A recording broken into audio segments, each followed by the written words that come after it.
लक्ष्मण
होता है।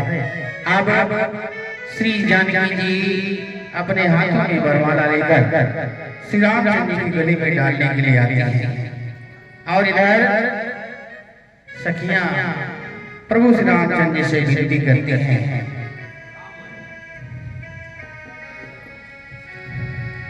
Hello hello हे सरकार,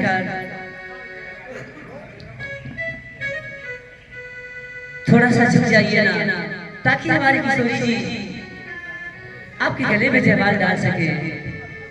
झुक जाओ तनिक रघुबीर, झुक जाओ तनिक रघुबीर, लली मोरी छोटी है। तनिक रघुबीर, लली मोरी छोटी है। झुक जाओ तनिक रघुबीर, लली मोरी छोटी है। लली मोरी छोटी है। अब से खड़े खड़े पाँव दुखने लगे, अब से खड़े खड़े पाँव दुखने लगे, पाँव दुखने लगे। अब से खड़े खड़े पाँव दुखने लगे। दया करो लली मोरी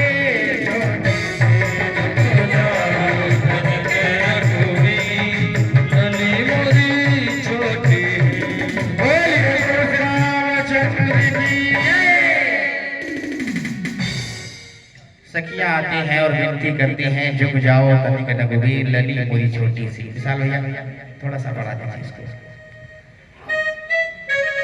लेकिन लला सरकार कोई सुनवाई नहीं कर रहे हैं। क्यों नहीं कर रहे हैं? क्योंकि 10,000 राजाओं के मध्य में भगवान शिव के धनुष का खंडन करना साधारण कार्य नहीं है। 10,000 राजाओं के मध्य में प्रभु श्री रामचंद्र ने धनुष का खंडन किया। अब प्रभु श्री रामचंद्र जी अकड़ कर खड़े हो गए। क्यों अकड़ कर खड़े हो गए? क्योंकि 10,000 राजाओं के मध्य में धनुष का खंडन करना कोई साधारण कार्य नहीं है। और अब मैं इन सखियों के कहने पर अपने मस्तक को झुका लूं, वो भी किसके सामने? एक नारी के सामने। मैं क्षत्रिय होकर एक नारी के सामने झुक जाऊं, ऐसा नहीं हो सकता। प्रभु श्री रामचंद्र जी और अकड़ कर खड़े हो जाते हैं। यहाँ पर बड़ा ही सुंदर भाव है। गोस्वामी तुलसीदास जी ने तो केवल एक ही चौपाई लिखी है, गावत इच्छा भी अब लोक सहेली, सिय जयमाल रामपुर मेली। लेकिन संत के किसी संत के द्वारा बड़े ही सुंदर गीत की रचना हुई कि जयमाला किस प्रकार से पढ़े, क्योंकि भरी सभा के मध्य में स्त्रियों का ऊपर हाथ उठाना वर्जित माना गया है। और रामायण के अनुसार, वाल्मीकि रामायण के अनुसार, वाल्मीकि रामायण के अनुसार भगवान श्री रामचंद्र जी की आयु 15 वर्ष है और माता जानकी की आयु 6 वर्ष है। अब सोचिए 6 वर्ष की कन्या 15 वर्ष के बालक के गले में कैसे माला पहना सकती, वहां तक हाथ नहीं पहुंचेगा। ये एक विडंबना हुई। और दूसरी विडंबना ये है कि भगवान के मस्तक पर किरीट और मुकुट धारण है, जिससे उनकी ऊंचाई और बढ़ जाती है। और भरी सभा में स्त्रियों का दोनों हाथ ऊपर उठाना अशोभनीय माना जाता है। अब माला पड़े तो कैसे पड़े, जयमाल पड़े तो कैसे पड़े, क्योंकि श्री रामचंद्र जी स्त्री के आगे झुकने वाले नहीं हैं और माता जानकी अपना हाथ उठाकर ऊपर उठाकर माला डालने वाली नहीं। ये दोनों बातें असमंजस की हो गई, तो फिर जयमाला पड़े तो कैसे पड़े, इस जयमाला को कैसे पड़े, इसी पर एक सुंदर गीत किसी कवि के माध्यम के द्वारा है। आप लोग इसे श्रवण करें और देखिए गीत के माध्यम से ही जयमाला पड़ेगी। श्री रामचंद्र ने शिव धनुहा जब टूक टूक है कर डाला, तो सतानंद उठ कर बोले बेटी पहनाओ सतानंद क्यों बोले? पुत्री जनक की है, आज्ञा देना चाहिए जनक जी को। जनक जी को कहना चाहिए कि जाओ पुत्री वरमाला पहनाओ, लेकिन जनक जी नहीं बोले, सतानंद बोले। सतानंद जी ने आज्ञा दिया कि जाओ पुत्री जयमाला पहनाओ। जनक जी क्यों नहीं बोले? इसका कारण है क्योंकि जनक जी ने अभी अभी कुछ देर पहले कहा था कि इस पृथ्वी पर कोई वीर नहीं, अब काहू माखे भटमानी, वीर विहीन मही मैं जानी। जनक जी ने कहा कि इस पृथ्वी पर कोई वीर नहीं, और अभी अभी एक ऐसा वीर आ गया जिसने धनुष को तोड़ दिया। जनक जी बेचारे लज्जित हो गए और सभा छोड़कर चले गए। इसीलिए सतानंद उठ कर बोले बेटी पहनाओ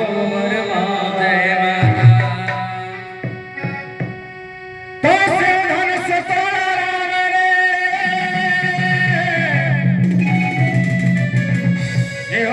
धनुष तोड़ा राम ने स्वयंवर में जिस घड़े,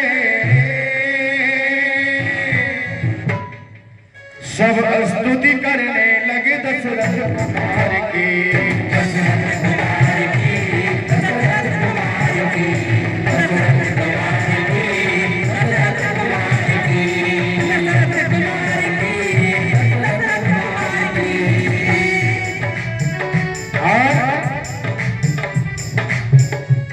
सब वेद मंत्र पढ़ रहे थे ऊंची तान से,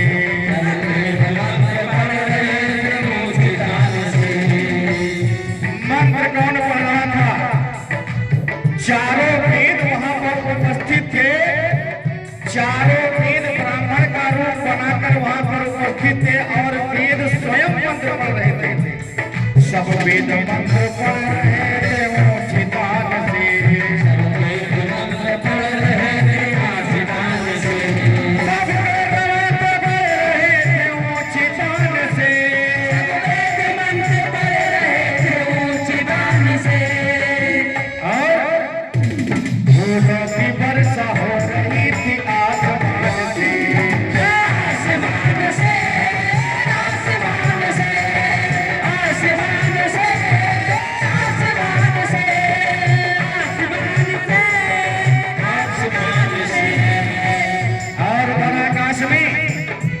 सब देवी देवता भी करने लगे आरती, सब देवी देवता करने लगे आरती।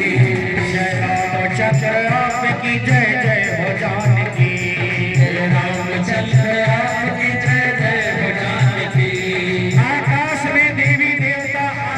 रहे थे और साथ में जयकारा लगा रहे थे।